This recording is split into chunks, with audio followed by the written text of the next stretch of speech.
What are these fortresses? The end of verse 4, the destruction of fortresses. The beginning of verse 5, we are destroying speculations in the NAS.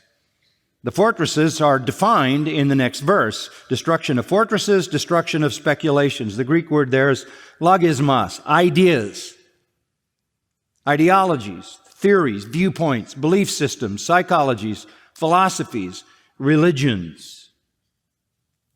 This is what we are engaged in spiritual war. It's a battle for how people think. It's a battle for the mind. It's not about chasing Satan away. It's not about running off demons. That's not within the purview of our abilities. Ours is a war for the mind. Why? Because the world is imprisoned in belief systems. They are fortified there in the sense that they are impregnable in their ideologies. Those fortifications in which they live become their prisons and end up their tombs. And the architect of all of these fortifications is none other than Satan himself. He is the father of lies. He is the arch deceiver. He is the ultimate angel of light. And he purveys his great work through false belief systems. In fact, they are further defined, look back at verse 5, as every lofty thing raised up against the knowledge of God. What does that mean? Every high idea, every apparently noble idea, intellectual idea, great insight, anything and everything that is raised up as an ideology, listen carefully, against the knowledge of God.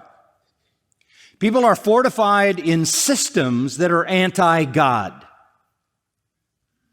They're anti-God. They use the language of John, they're anti-Christ. And as I said, people are fortified there, they are imprisoned there, and they are entombed ultimately there. So what is our responsibility? Our responsibility is to smash these ideologies, to crush these fortifications, and to take every thought captive to the obedience of Christ. This is a battle for how people think. Again, Satan is the architect, the designer, the engineer, and the builder of these ideologies. People are fortified in them and ultimately doomed by them to eternal hell.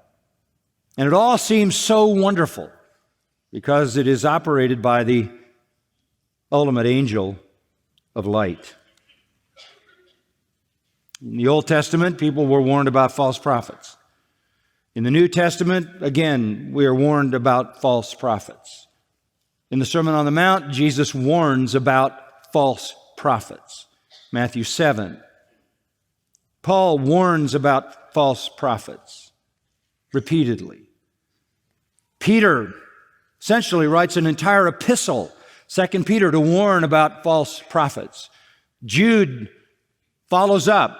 Essentially, the Holy Spirit delivers to Jude with a different verb tense the same thing he gave to Peter in 2 Peter 2, and another warning comes.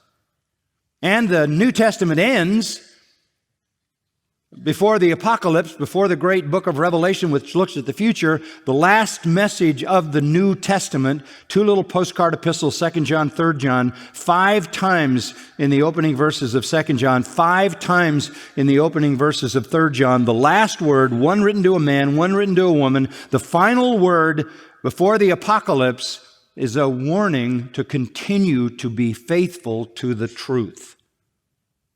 You find the word truth used 5 times in the beginning of both of those little epistles. The last word from the last apostle in the last decade of the first century of the church is to live for the truth. And Jude then throws in also earnestly contend for the truth. It's a truth war. I think I wrote a book about that. It's a truth war. This is spiritual war. And part of being able to fight that war is to test the spirits.